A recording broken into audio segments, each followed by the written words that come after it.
وصلى الله وسلم على سيدنا محمد وحبيب رب العالمين أبي القاسم بن علي وعلى آله وصحبه أجمعين. رب اشرح لي صدري ويسر أمري واحلل عقدة من لساني يفقهوا قولي وبعد. رب يسر ولا تعسر رب تمم بخير. Sering dibahas dan disebut tentang kemuliaan manusia di sisi Allah, dan selalunya pembicaraan dihubung-kaitkan dengan ayat walaqad karramna bani Adam.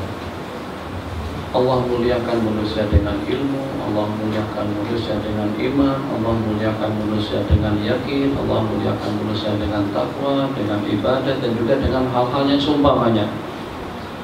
Tapi saya rasa belum pernah ada yang mengatakan Allah muliakan manusia dengan nilai yang paling mahal. Jadi saya pikir sejak daripada petang tadi itu terlintas dalam kepala, saya banding-bandingkan manusia dengan pesawat, dengan kereta, dengan roket, dengan kapal, dengan rumah. Ternyata justru dengan manusia lebih mahal daripada segala-galanya. Jadi kita berpikir, merenung sejenak. Ini ilmu untuk kita pikirkan. Insyaallah masing-masing boleh mengungsikan apa yang kita sampaikan pada pertemuan kita di malam hari ini. Tidak ada yang lebih aghla, lebih asman, yang lebih mahal, yang lebih tinggi nilai dan harganya daripada manusia. Oke. Yang pertama kita nak kongsikan, tolong berikan jawaban daripada sejumlah sekian barang, produk yang kita gunakan sekarang ini, agak-agak apa yang paling mahal? Kalau dari jenis perhiasan, berlian. Ada yang mahal daripada berlian nih. Emas, berlian lebih mahal. Fairuz, berlian lebih mahal. Zubarjad, berlian lebih mahal. Yakut kuning, berlian lebih mahal. Jadi daripada sejumlah sekian barang yang termahal itu adalah emas. Yang kedua berlian. Yang ketiga jenis-jenis kereta mewah. Yang ketiga lagi. Yang keempat pesawat. Yang kelima, sebutkan saja apa saja termahal yang terkhayalkan dalam benak kepala kita dan sebut. Justru dengan manusia lebih mahal, dan perawatan manusia pun juga lebih susah dan lebih membebankan dengan biaya yang cukup banyak. Kita ada kesimpulan di penghujung. Buktinya mana? Penempatan. Kalau dengan seumpama emas dan perak, seumpama intan dan berlian, itu kita beli kotak kecil, beli peti besi, masukkan di dalam peti besi, dan selesai. Ada duit kira-kira dalam 300-400 Rm, atau katakan sampai 3-4 ribu sekalipun, dah masukkan saja lagi emas ke situ, duit ke situ, berlian ke sana, barang kemasan semua akan kita masukkan ke dalam peti besi dan tidak perlu perawatan. Tempat kediaman manusia mana boleh macam tuh. Kalau dengan teres 150.000, kalau dengan semidi 650.000, kalau dengan banglo 1.2, 3 juta, 5 juta, 6 juta. Ini baru untuk penempatannya. Mahal kan? Mahal. Tuh, masyaallah tabarakallah. Kemudian untuk konsumsinya, makan dan minumnya. Lembu tak memakan biaya banyak, rumput selesai, asal ada rumput dia hidup. Kereta kah, pesawat kah, jet kah, roket kah, cukup dengan petrol. Takkan dia berubah-ubah makanannya. Yang namanya petrol, minyak, ya minyak lah, paling minyak hitam, tubuh tidak tiap hari. Petrol kalau pada tuh habis, manusia biryani, kerabu, nasi kandar, nasi dagang, nasi lemak, buah, makanan, minuman. Ini membebankan betul nih kalau macam nih. Ya memang lah. Kalau dengan sumpama kendaraan tadi itu semewah apapun, Ferrari kah, Lamborghini kah, Audi kah, BM kah, makanannya apa? Petrol saja semacam. Ada petrol jalan. Yang paling pelik lagi, kalau pada saat tidak kita gunakan masuk dalam garasi atau dalam garasi saja, tak perlu petrol, tidak perlu perawatan. Manusia yang walaupun tak bekerja tetap makan dan minum. Salah betul nih. Saya sudah pikir dan sebelum saya bercakap. Makanannya, minumannya, masa berat. Kalau tidur sekalipun, bangun lapar, makan, minum, tidur lagi. Tidak ada aktiviti, tak ada kegiatan, tak ada kerja, tak ada ibadah, tak buat apa-apanya, semata-mata rehat, batal sekalipun, tetap saja memerlukan makan dan minuman. Tidak cukup hanya dengan air laut, tidak cukup hanya dengan nasi, tapi dengan bermacam-macam jenis lauk pauk. Berapa kira-kira belanja yang harus kita keluarkan? Itu dua. Tadi tempat tinggal, kedua dengan makanan. Ketiga, wala Allahumma salli ala Sayyidina Muhammad. Apalagi yang ketiga, pakaian manusia. Allahu Akbar. Ferrari tak pernah ganti baju, kalau nanti ganti pun catnya kita rubah paling sekali dalam 3-4 tahun. Pesawat tak pernah diganti-ganti. Tuh dengan 737 atau juga dengan Airbus 330 tetap macam tuh saja, emas macam tuh kalarnya, Air Asia macam tuh warnanya, tidak pernah berubah-ubah manusia. Biru, kuning, hijau, batik, sutra, gajah duduk, gajah berbaring, gajah berdiri, macam-macam. Betul? Hah, tuh. Songko di situ tadi itu macam-macam tuh. Suka pilih saja lagi, nak pilih yang mana satu.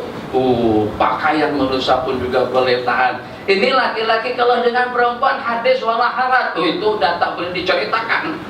Model-model Perancis, Jerman, Jepun, Italia, macam-macam kalau warna-warninya itu kalau kita pergi ke sebuah kedai pakaian, fashion pakaian, model-model pakaian, masya Allah, bukan innalillahi wa inna ilaihi raji'un, tidak terlampau banyak.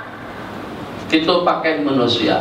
Lembu pakaiannya macam tuh, kambing pakaiannya macam tuh, ayam pakaiannya macam tuh, kucing pakaiannya macam tuh. Tidak memerlukan pakaian dan jenis-jenis model yang banyak semacam mana manusia. Pakaian daripada Dubai pula. Makanya kita ini takut dan risau kalau bawa istri ke kedai-kedai yang semacam tuh. Cantik nih bang, iyalah cantik lah. Padahal dengan harganya 350. Coba yang di pinggir jalan itu harganya dalam 50 RM, 60, 70 boleh tahan. Maksudnya kita masih oke-oke lagi lah. Tapi kalau pada tuh masuk ke mall-mall, masuk ke kedai-kedai Arab, kita tengok tuh misalnya di Hilton Hotel atau Zam-Zam Tower. Kalau kita tengok, ya Allah, abaya ada 600, ada 700, ada 800 harganya. Jadi kita kadang-kadang pura-pura tak nampak saja. Kadang-kadang kalau kita sampai di situ kita mengelak cari kedai yang agak murah sedikit. Sebab kalau minta dua saja di situ, 2 kali 500 sudah 1000. Itu baru untuk baju. Nanti jam tangan masalah lagi. Jadi aksesoris manusia tidak seperti dengan kereta. Kereta yang paling mewah, semewah apapun aksesorisnya apa kira-kira? Bodikit. Berapa bodikit? 3, 4, 5, 6 ribu cukup.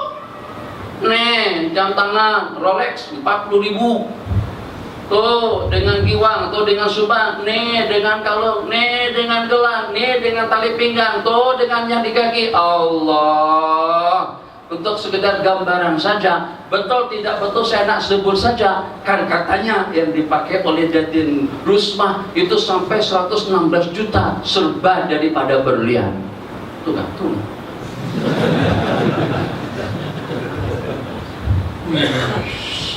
Itu baru aksesoris manusia sebanyak itu. Tak apalah kalau setakat untuk seumur hidup ini tidak berganti-ganti. Tuh kan, daripada model kepada model, daripada bentuk kepada bentuk-bentuk yang lain. Allahu Akbar. Itu baru 3 yang kita sebut. Yang pertama dengan tempat tinggal manusia, yang kedua dengan makan minum manusia, yang ketiga dengan kendaraan manusia, belum lagi dengan perhiasan manusia. Semuanya yang termahal dan yang paling membebankan dan juga yang paling menyusahkan. Oke, ini yang pertama kita sampingkan. Kita berpindah kepada yang kedua. Jadi, Masya Allah Tuan Haji, beli Ferrari cantik sekali, atau Audi putih, atau Porsche hitam, Masya Allah, tabarakallah. Tapi ternyata kendaraan mewah kita tadi itu, kita ada Lamborghini, kita ada Ferrari, kita ada Jaguar, kita ada Ferrari Rolls, kita ada Lexus, kita ada kendaraan mewah. Tapi pesawat sebab kita tak pandai guna pesawat, kita guna kereta saja. Ya Allah, Tuan Haji coba pikir, takkan dengan Audi kita mengutip kelapa sawit?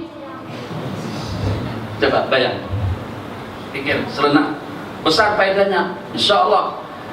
Dengan Audi atau ternyata kita guna Lamborghini buatan Italia, harganya kita beli dalam 1,5 juta.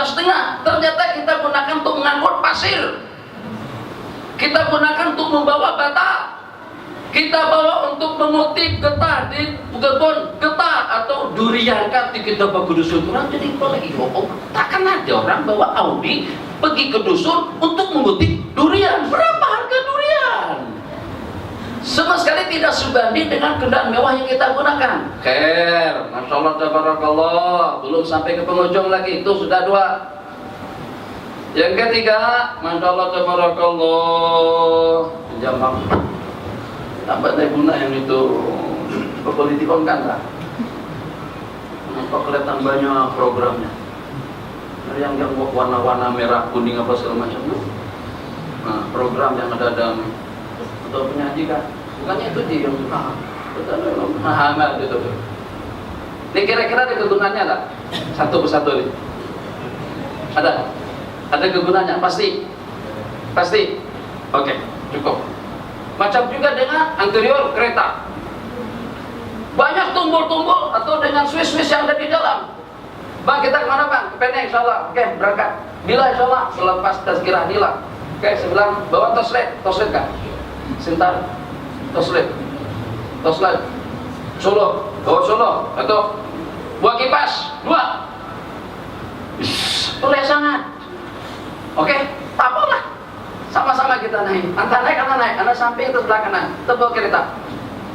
Jadi kalau seandainya ada orang menyebab, pinggir, awas, bahaya. Kenapa? Ada horn tapi kita tak pandai guna. Dalam kereta guna kipas semua. Ekon ada, tapi kita tak pandai guna. Kipas kepanasan. Ya Allah, ya Arhamar Rahimin. Malam ini terpaksa pakai lampu Solo, pakai toster menyalakan tangan begini. Kita buka kaca, kita buka 3 kereta. Kita nyalakan tukona. Ya Allah. Pada kereta ada lampu tapi kita tak pandai guna. Macam tuh perumpamannya. Saat ketika Allah bagikan kita yang terindah dan yang termahal dengan anggota tubuh kita, tapi kita tidak dapat memanfaatkan satu persatu bagiannya untuk ibadah kepada Allah. Asyhadu an la ilaha illallah. Betul tak? Sama saja kita mempunyai alat yang cukup canggih, jari tangan, mata, telinga, hidung, kaki, betis, lengan, semuanya. Itu semuanya peralatan-peralatan yang canggih, interior yang ada pada anggota tubuh manusia. Tadi sudah kita amati bersama, memang betul-betul manusia yang termahal, tidak ada tandingannya, makanannya, perhiasannya, pakaiannya, minumannya, keperluannya, tempat tinggalnya, tempat duduknya. Nih kursi yang bergoyang-goyang macam ini hanya manusia saja yang guna. Tuh dengan kamera digital yang semacam itu hanya untuk kepentingan manusia semata-mata. Makan minum yang bermacam-macam juga untuk kepentingan manusia. Jadi dengan peralatan-peralatan canggih, kalau pada saat kita tidak dapat memperoleh kebaikan, keuntungan, kemudahan, keselesaan, ibadah dan pahala daripada anggota tubuh kita, sama dengan kita bawa kipas saat ketika kita tidak pandai gunakan ekon, sama dengan kita gunakan lampu saat ketika dengan kita tidak tahu tumbuh dengan switch lampu dalam kereta itu yang mana satu. Macam itu juga dengan horn tadi itu. Hei, pinggir, bang, bahaya bang, pinggir bang, cepat. Allahu Akbar. Orang naik kadang-kadang main lampu atau karena kita pandai menggunakan peralatan kita. Macam itu juga dengan manusia. Perumpamaan yang kelapa sawit tadi itu macam mana? Perumpamaan kelapa sawit, getah, semen, pasir pasir, batu. Takkan dengan pirali dengan kita memancing ikan, takkan dengan pirali dengan kita mengutip kelapa sawit, takkan dengan pirali dengan kita mengutip durian di dusun kita.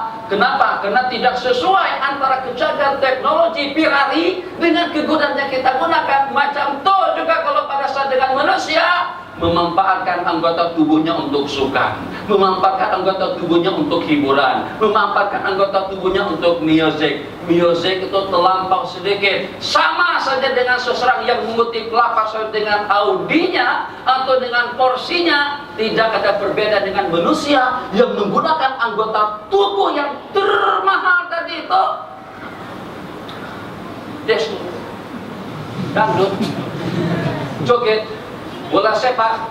Kita tidak mengharamkan perkara-perkara tadi itu. Tapi kalau sampai sudah jadi profesi seseorang, hidup untuk takraw, hidup untuk bola, hidup untuk main golf, subuh sebelum terbit matahari dah siap siaga, lepas sembahyang, pukul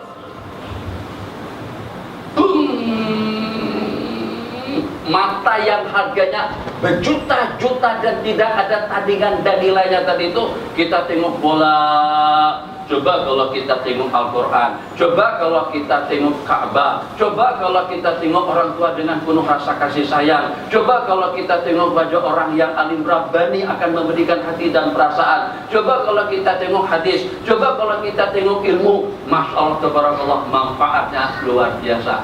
Itu dua pelajaran insyaallah baru untuk kita sampaikan. Masya Allah, tabarakallah, supaya dengan kita dapat memanfaatkan kecanggihan teknologi Allah yang ada pada anggota tubuh kita. Tadi kita katakan yang termahal tadi itu, saya baru core tadi pada waktu sambil makan tadi itu saja. Jadi kita boleh kembangkan ini untuk membuka wawasan kita saja. Apalagi yang termahal daripada manusia, semuanya mahal. Masya Allah, tabarakallah, Allahu Akbar. Ini pergerakan daripada 10 jari dengan isyaratnya. Yang sebelah kiri lurus rata menghadap ke arah kiblat pada waktu kita sembahyang. Yang sebelah kanan Allahu Akbar rata terlebih dahulu. Kemudian pada saat kita mengawali dengan at-tahiyatul mubarakah, kita tarik 3, kita letakkan. Yang ini terbuka, ibu jari dengan telunjuk terbuka. Nanti pada saat kita mengisyarat illallah, kita naikkan telunjuk kita dan kita letakkan ibu jari di bawahnya. Berarti ini keuntungan seperti kita menggunakan peralatan yang canggih tadi itu. Ini kegunaannya untuk kekol, ini untuk lampu, ini untuk pemanasan, ini untuk apa, ini untuk apa. Semuanya ada kegunaannya. Itu macam juga dengan bahan-bahan atau dengan kamera digital di belakang. Tak akan ada yang sia-sia di situ. Harganya semakin mahal, semakin banyak kelebihannya, semakin banyak keistimewaannya. Allahu Akbar dengan jari yang 10, macam itu juga dengan pakaiannya, macam itu juga dengan minumannya. Dari sinilah kita dapat memahami hikmat ayat yang pertama yang diturunkan Allah pada malam Lailatul Qadar.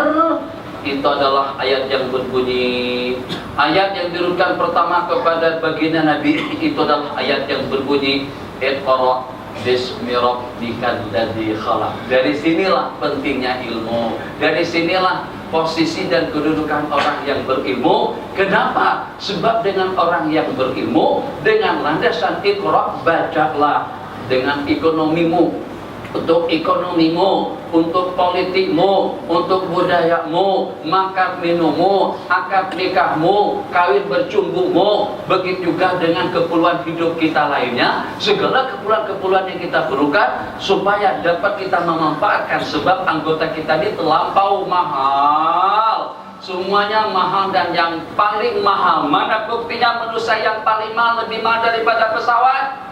Supaya paham, nanti kita bersabda, lau tamala'a ahlul ardi was sama, kalau bersekongkol penduduk langit dan bumi semuanya untuk membunuh jiwa raga seorang mukmin, penduduk langit dan bumi semuanya bersekongkol untuk membunuh seorang mukmin, niscayalah semuanya itu akan kucampakkan, akan kumasukkan ke dalam neraka.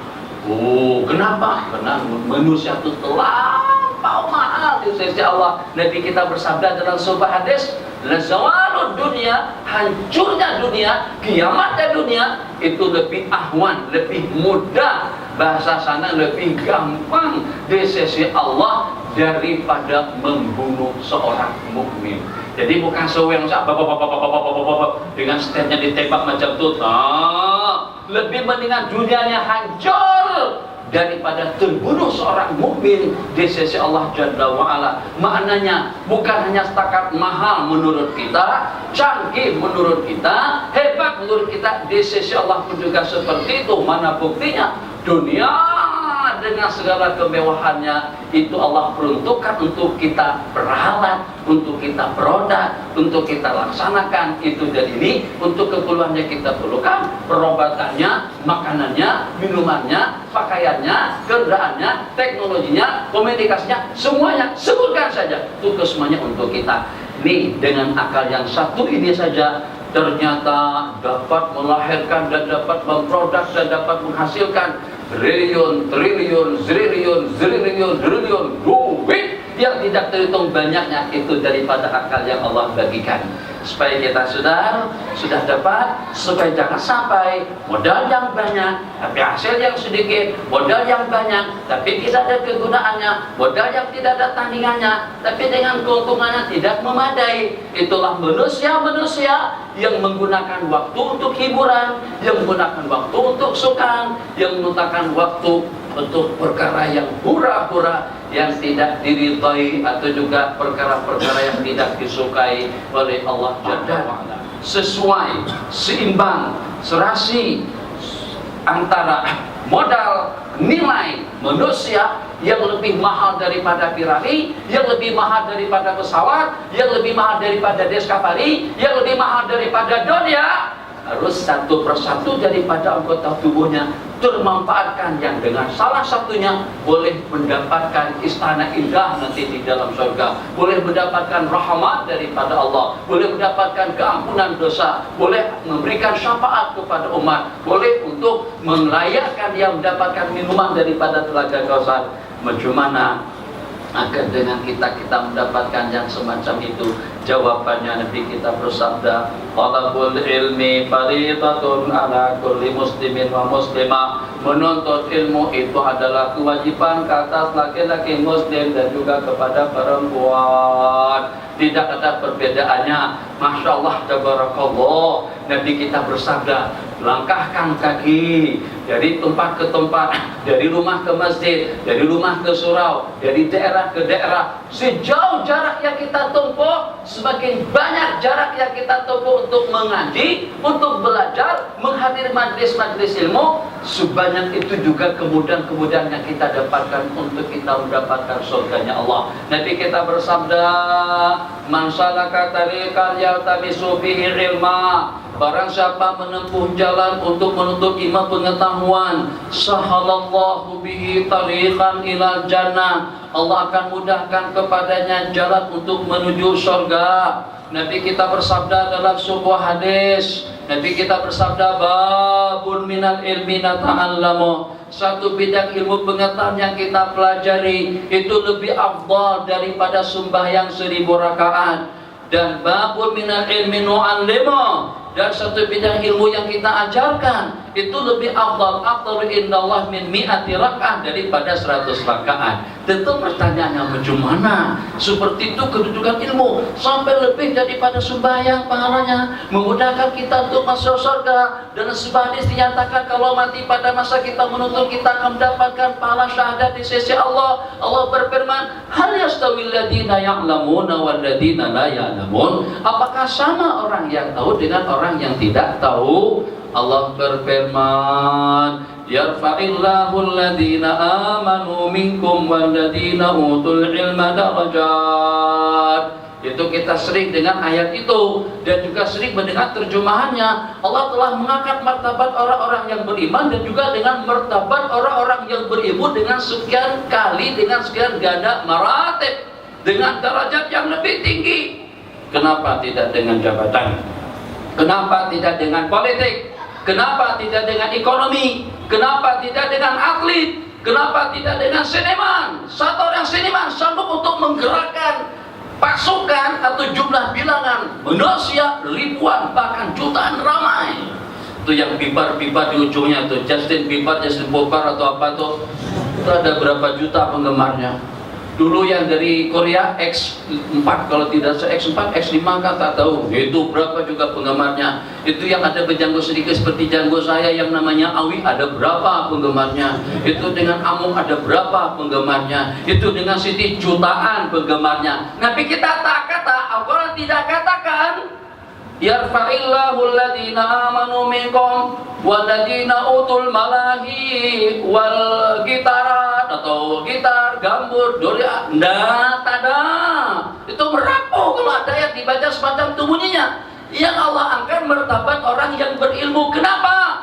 Sebab ilmu tadi itu akan memperkenalkan kita kepada kegunaan organ-organ canggih, peralatan-peralatan yang tidak ada tandingannya, supaya hidung dapat ibadah, istinsya, supaya mulut dapat ibadah. Banyak kegunaan mulut, bercakap, berzikir, bertasbih, membaca, Allahu Akbar, bernasihat, memberikan panduan, memberikan bimbingan, memberikan arahan. Kesemuanya itu adalah peranan daripada mulut. Macam juga dengan telinga, Allahu Akbar. Telinga kan banyak kona-konanya, seperti dahulu kita pergi ke Kelantan lewat Gerik. Kona 99 kona katanya kalau kita jalan lama. Ya sekarang sudah tidak banyak semacam itu. Dulu antara Gerik menuju Gerik sampai ke Baling. Itu kan daripada Baling sampai ke Gerik macam itu jalannya kan. Jalan yang lama yang kecil tuh. Nah di sini telinga ini banyak kona-konanya. Bukan setakat ujungnya ini saja yang dibasuh. Kenapa setakat sapu-sapu macam tuh? Karena tak ada ilmunya. Gimana supaya telinga dapat bermanfaat? Gimana teknologi telinga akan memberikan kejalan pahala di sisi Allah? Jawabannya Iqra, ayat Al-Quran yang diturunkan Allah kepada baginda, dan juga dengan perintah-perintah baginda, dan juga dengan hadis-hadis yang diriwayatkan tentang ilmu dan juga tentang keutamaan kita mengaji. Jadi man ja'alal Qur'ana 3 menit amamahu, seseorang yang meletakkan Al-Quran di hadapannya, bukan letak di depan kereta, qadahu ilal jannah, Quran akan membawanya ke dalam surga. Syekh, itu hadis ada macam itu? Ada, sahih, kuat. Oh iya kah? Beli Quran di PSN. Kalau PSN ada Al-Quran, letakkan Al-Quran depan kereta. Kenapa nanti kita kata barang siapa meletakkan Al-Quran di hadapannya, niscaya Al-Quran akan membawanya ke dalam surga, membawanya. Wa man ja'al Al-Qur'ana khalfahu, dan yang meletakkan Al-Quran di belakangnya, maksudnya di belakang kosen yang 2 itu, qadahu ila nar, Quran akan membawanya ke dalam neraka. Akhirnya Al-Quran kita letakkan ke depan. Nah, Quran ke depan maknanya memandu, membimbing, mengatur, membetulkan. Nabi kita bersabda Al-Quran wasyam syayashfa'ani lil abdi yaumal qiyamah. Puasa dan Al-Quran akan memberikan syafaat kepada seseorang nanti pada hari kiamat. Yuqalu li sahibil Qur'an aqra' warattil kama kunta turattil. Dikatakan kepada orang yang membaca Al-Quran, baca dan tartilkanlah sebagaimana awak mentartilkannya pada seketika kamu di dunia. Fa inna manzilataka inda akhiri ayatin turattiluha. Kedudukanmu, tempat posisi dan kediamanmu itu pada posisi ayat yang terakhir daripada ayat-ayat yang Anda baca. Kita inginkan sempena memperingati malam nuzulul Quran dan juga memperingati peristiwa Ghazwatul Badrinil Kubra yang berlangsung pada 17 Ramadan hari Jumat sejak lebih daripada 1500 tahun yang lalu. Al-Quran bukan hanya setakat untuk kita etikapkan di sana, tapi Al-Quran itu adalah panduan dan bimbingan hidup untuk kita memanfaatkan tumbul-tumbul atau dengan suis-suis atau juga dengan bagian-bagian elektronik yang ada pada anggota tubuh kita, yang sehingga dengan satu persatunya akan memberikan keuntungan yang tidak ada tandingannya. Dapat keuntungan maghfirah, mungkin daripada telunjuk, mungkin juga daripada senyum, mungkin juga daripada pakaian, mungkin juga daripada makanan. Tadi di live dengan TV Hijrah tentang beramal dengan sunnah. Jadi mungkin diantaranya memanglah atas pertimbangan apa kita letakkan sebelah kiri. Katanya supaya kita nyaman tengok macam itu. Jadi jelas sebelah kanan pun juga boleh sebenarnya. Tapi kenapa kita terasa kaku kalau kita letakkan sebelah kanan? Satu, karena tidak terbiasa. Kalau sudah terbiasa nyaman, jam tangan kita letakkan di kanan, dapat pahala kita daripada tayamum. Cincin dikelingking, dapat pahala daripada cincin. Kemudian pada waktu kita makan minum pun juga semacam itu, semuanya berlandaskan kepada ayat yang pertama yang diturunkan oleh Allah. Terakhir, tadi sudah terakhir. Mandu, kaki kanan minyak, kaki kiri brek. Oke, bayang. Apa yang angkat tangan itu punya sunat saja. Pilih antara yang sunat dengan yang wajib. Yang sunat angkat tangan, yang wajib menjaga keselamatan. Yang sunat pajamkan mata supaya kita boleh khusyuk. Yang wajib mata kena jelek, tengok jalan.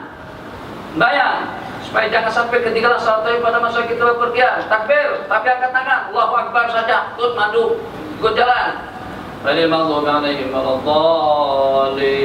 Amin. Kaki asalkan jangan begini memainkan minyak kalau itu batal. Tapi setakat pelan-pelan macam itu saja tak kisah, laju. Karena kita nak motong. Dalam sembahyang pun boleh motong nanti. Masih toh ilmu, semuanya dengan ilmu. Ini kalau makmum, maksudnya kalau apa? Kalau penumpang rokok sebagaimana biasa, katakan Allah sedikit saja. Isyarat itu namanya yumi'u imaan. Tidak, sami Allahu liman hamidah. Naik motor tak payah lepas, tetap saja tangan. Lepas bahaya. Yang dikejar sunat. Takkan dengan kita mengejar yang sunat terus diri kita terbawa kepada yang membahayakan. Jelas tidak. Tetap saja Allahu Akbar. Boleh kan? Mata masih boleh tengok jalan begitu. Jangan macam begini. Tengok jalan. Sami Allahu liman hamidah. Tegakkan duduk, tegak macam tu. Sujud. Yang penting ada perbedaan antara rukuk dengan sujud. Kalau rukuknya macam ni, sujudnya lebih rendah. Jadi tadi rukuknya macam ni, Allahu Akbar, sami Allahu liman hamidah, sujud Allahu Akbar. Jadi pada masa kita sujud kita agak lebih rendah sedikit daripada masa rukuk. Masih boleh memandu, masih boleh ikut jalan, masih boleh tambah minyak, masih boleh potong orang, semuanya boleh. Masa tempat Nabi itu sujud lagi. Rakaat kedua macam tu lagi tahiyat. Tak masalah kalau boleh main tangan, main lagi di sini. Asyhadu an la ilaha illallah wa asyhadu anna rasulullah. Ini gaya yang main. Jangan tak main itu senyap saja di situ. Jadi sampai ke penghujung fil alamina innaka hamidum majid. Assalamualaikum warahmatullahi wabarakatuh. Ke kanan ke kiri menoleh ke sana dan kemari itu pun juga hukumnya sunnah. Kalau kita assalamualaikum warahmatullahi sekali macam tu sudah memadai. Macam tu nanti kita sembahyang di atas tunggangan. Maksudnya apa? Sampai kepada masa kita bepergian pun Allah atur macam mana supaya kita tetap dapat pahala dalam perjalanan, dapat pahala di waktu sakit, dapat pahala di waktu memerintah, dapat pahala dengan urusan, semuanya Allah aturkan. Macam mana? Kuncinya mengaji dan belajar.